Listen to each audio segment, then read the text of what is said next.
Hello, I'm David Chaston with 90 at 9, brought to you by interest.co.nz. This week at Everything You Need to Know in 90 seconds at 9 o'clock with news there's been no progress in the US Congress to extend pandemic support that will expire at the end of this month. It will be dire for many if this doesn't happen. The rise in consumer debt in the US tailed off quickly in October. It was up only $7.2 billion, about half the gain expected, and about half the September rise, which itself was revised lower. Revolving credit, mainly credit cards, actually shrank. And last week, retail sales dipped rather noticeably in the US from the prior week, down 2.4%, but they do seem to be above the year-ago levels, up 2.1%, even if the year-on-year progress is slipping away. In Germany, the latest business sentiment surveys reflect an improving outlook, although the same surveys report the current situation is very negative. In Australia, both businesses and consumers are increasingly confident about their prospects. Business conditions and confidence rose in November, continuing to suggest a rapid rebound in the economy as restrictions are eased and state borders opened up. Consumers surveyed show that their current confidence is now higher than a year ago. And China has widened its ban on beef imports from Australia to a sixth supplier.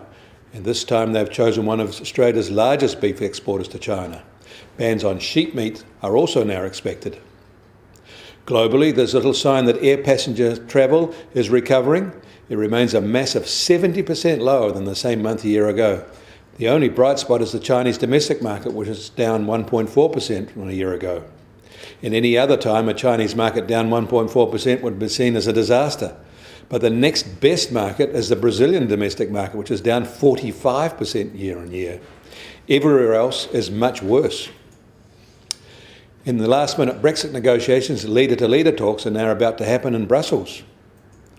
The US Treasury 10-year yield will start today softer again, now at just over 0.91% and a 2 basis points dip. And the price of gold is up again today, gaining $4 to $1,869 an ounce. Oil prices are slightly softer today in the US at $45.50 a barrel, while the international price is unchanged at $49 a barrel. And the Kiwi dollar has softened marginally to 70.4 US cents. But against the Australian dollar, we've firmed back up to 95.1 Australian cents. Against the euro, we're unchanged at 58.2 euro cents. That means our trade-weighted index is still at 72.6, a level it's been at for the past 2 weeks. I'm David Chaston. That was 90 at 9, brought to you by interest.co.nz.